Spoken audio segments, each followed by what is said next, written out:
Plato, born in Athens for 27 BC, watched his city torn apart by war and political chaos. That brutal backdrop shaped his most famous book, The Republic. In it, he split society into three classes: producers, rulers, and guardians. Now, the guardians weren't gentle philosophers with scrolls. These were carefully trained warriors. From childhood, they were raised with military discipline, strict education, and even censorship of poetry and music, all to keep them loyal, fearless, and willing to use violence, but only in service of justice and order.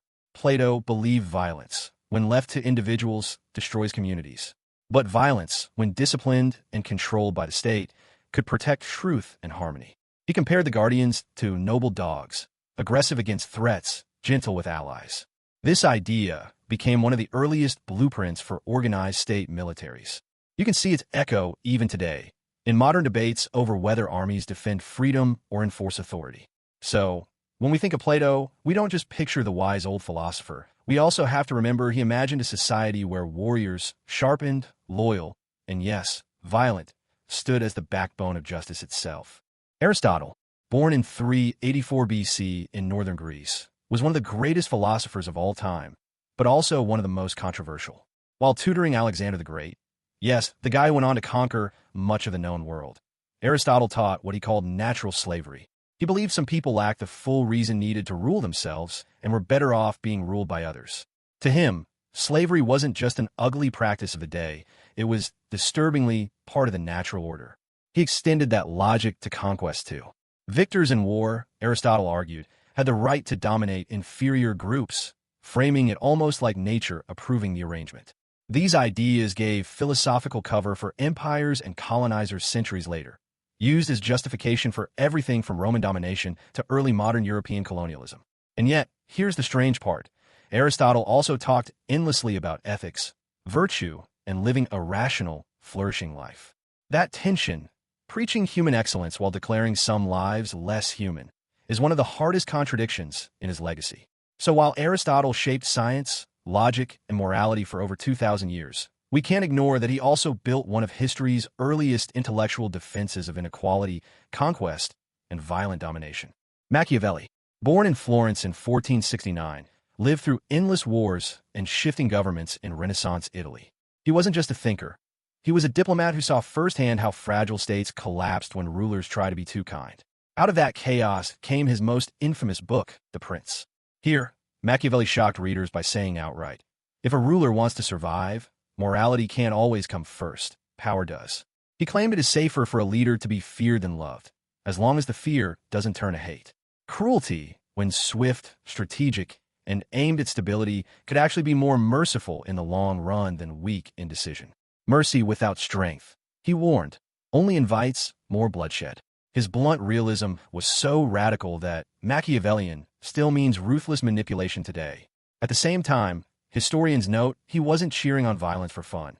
He was trying to give rulers a survival manual for violent times, stripped of illusions. And the impact? Massive. The Prince influenced kings, tyrants, generals, even modern CEOs. It carved an enduring idea into politics.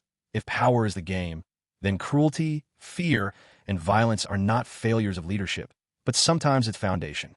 Thomas Hobbes, born in 1588 in England, witnessed brutal civil wars that ripped his country apart. Out of that fear came his famous book Leviathan. Hobbes argued that if humans lived without government or law, the state of nature, life would be violent, short, and chaotic. He summed it up in a chilling line, a war of every man against every man. His answer was bold. To escape this endless violence, people must give up their freedom to a strong sovereign, what he called the Leviathan. This all-powerful ruler wasn't there to be kind, but to keep everyone in check, because only fear of authority prevents endless bloodshed. The ideas seemed harsh, but they laid the groundwork for modern social contract theory, shaping politics for centuries. Hobbes made one of history's most enduring arguments. Violence isn't a human failure. It's our natural starting point, and only strong government keeps us civilized. Friedrich Nietzsche, born in 1844 in Germany, loved to smash comforting illusions. He argued that life itself is rooted in a will to power, a drive not just to survive, but to struggle, to overcome, to grow stronger. For him, conflict wasn't a tragedy. It was the very fuel of vitality, the forge that created greatness. Nietzsche mocked what he called slave morality, values like meekness or weakness, and instead praised strength, creativity, and even struggle against suffering as paths to human flourishing. He wasn't writing battle manuals, but his fierce praise of conflict later inspired dangerous misuses, including distortions by the Nazis, which Nietzsche himself never endorsed. Today, he's remembered both as an explosive critic of comfort culture and as a thinker whose celebration of struggle raised sharp debates. Is human greatness born from peace or from conflict? George Wilhelm Friedrich Hegel, born in 1770 in Germany, believed history itself was a rational process. Nations clashing, ideas battling, contradictions colliding. To him, violence wasn't random chaos. It was history's engine.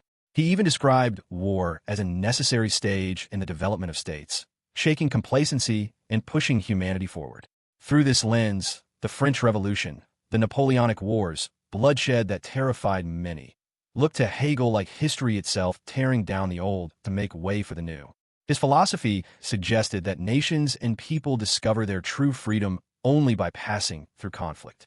Though highly abstract, this view left a legacy where political struggle, even violent upheaval, could be framed as not just tragic but progressive. Hegel's thought later shaped Marx, revolutionaries, and countless debates about whether history's forward march is written in conflict. Karl von Clausewitz, born in 1780 in Prussia, was a soldier turned thinker.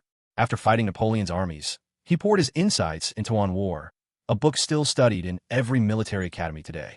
Clausewitz's most famous line, "War is the continuation of politics by other means." For him, war wasn't just chaos or bloodlust. It was deeply rational, an instrument of states. He argued wars aren't isolated. They're shaped by political goals. Yet, once unleashed, violence develops its own momentum, with chance, friction, and human passion making it unpredictable. This balance, politics guiding, violence exploding, is why Clausewitz is seen as less a pure soldier, more a philosopher of war itself. His ideas influenced generals from World War I to Vietnam, proving that even in modern times, leaders still treat warfare not as madness, but as a political tool. Clausewitz redefined violence as strategy, not accident. Karl Marx, born in 1818 in Germany, is famous for attacking capitalism. With Friedrich Engels, he argued that society was built on class struggle, the ruling bourgeoisie exploiting the working proletariat. And in Marx's view, this struggle wasn't going to be solved politely. In his Communist Manifesto and Das Kapital, Marx predicted that only revolutionary violence could demolish the old system. He believed the ruling classes would never give up power willingly, so workers had no choice but to rise, sometimes with force, to build a new, classless society. For Marx, violence was the midwife of history, the painful shock that delivered a better future. His legacy?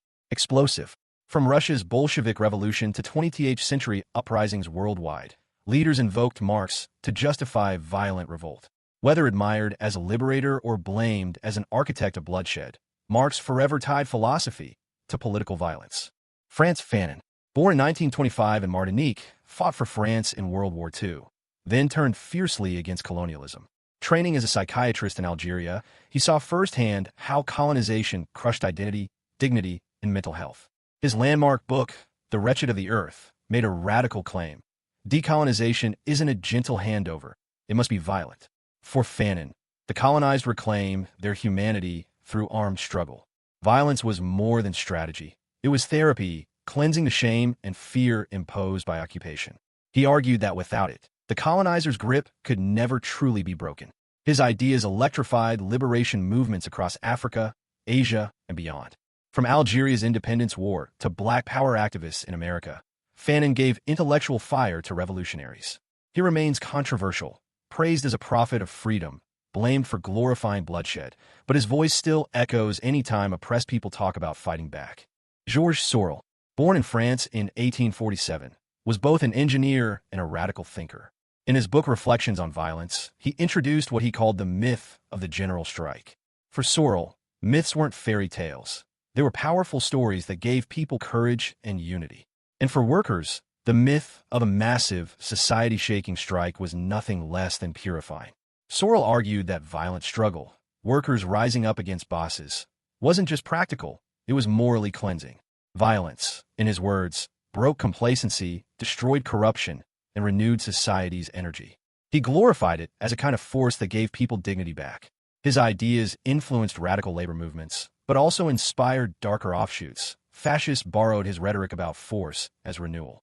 So Sorel remains a paradox, philosopher of myth, dreamer of working-class power, and unwilling fuel for extremes. Michel Foucault, born in 1926 in France, flipped the whole conversation about violence. Instead of kings and armies, he looked at prisons, hospitals, schools, and even everyday surveillance. In books like Discipline and Punish, Foucault showed how power operates quietly but violently, shaping bodies, controlling behavior, deciding who counts as normal. For him, violence wasn't always the obvious gun or sword. It was built into institutions. The prison cell, the psychiatric diagnosis, the constant watchful eye. This was what he called disciplinary power. Violence became structural, hidden in plain sight, making people police themselves without a whip ever cracking. Foucault's legacy is everywhere. Criminal justice reform, critical theory, even modern debates on surveillance tech. He showed us that the sharpest violence isn't always on the battlefield. Sometimes it's in the systems we think keep us safe. Leo Strauss, born in Germany in 1899, lived through the collapse of Weimar democracy and a rise of Hitler. Fleeing to the U.S., he became one of the most influential political philosophers of the 20th century. Strauss didn't glorify violence in the way Sorel did, but his teachings deeply shaped realist thinkers in international politics. He taught that politics is never truly about harmony.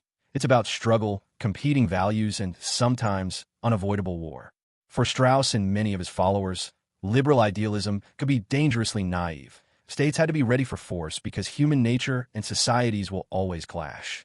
Straussian students went on to influence U.S. foreign policy, especially during the Cold War and beyond, embedding a worldview where conflict wasn't a breakdown of order, but an inescapable part of it. Martin Heidegger, born in Germany in 1889, is one of the most famous philosophers of the 20th century. His groundbreaking book, Being and Time, wasn't about violence at all. It explored the meaning of existence. But Heidegger's personal choices cast a dark shadow. In 1933, he joined the Nazi Party, gave speeches praising struggle and destiny, and never fully distanced himself from that affiliation. While his philosophy focused on authenticity and human existence, his political life tied notions of struggle and sacrifice to an ideology that fueled unprecedented violence. This contradiction, genius thinker of being, yet enabler of a brutal regime, continues to spark debate. Heidegger's thought still shapes literature, psychology, and continental philosophy, but his personal involvement with violent ideology shows how even abstract ideas can be co-opted by history's darkest forces. Heraclitus, a Greek philosopher from around 500 BC, is remembered less for treatises and more for cryptic sayings. His most famous? War is the father of all and king of all. By this he meant conflict isn't just occasional. It's the very engine of the universe. Life, death, day, night, creation, destruction, all emerge through struggle. To Heraclitus, opposites fight, and in that tension, the world finds balance. So war itself wasn't just armies clashing. It was the cosmic principle holding reality together. This radical view inspired centuries of thinkers, from Stoics to Hegel, who saw conflict as central to progress. Heraclitus distilled in a single line the unsettling idea that violence isn't an aberration. It's baked into existence itself. Sun Tzu, active around the 5th century BC in ancient China, wrote one of the most influential books ever, The Art of War. For him, war was not random brutality. It was an art grounded in discipline, planning, and philosophy. He believed the best victory was the one won without fighting, through deception, speed, and psychological dominance. Violence was a tool, but only when strategy had already weakened the enemy. A wise general, Sun Tzu, said, "Use his force carefully, never recklessly." This mix of military tactics and philosophy made the art of war timeless. It shaped generals from Asia to modern armies, and even today business schools and sports coaches study it. Sun Tzu reframed violence not as chaos, but as a disciplined extension of wisdom and order.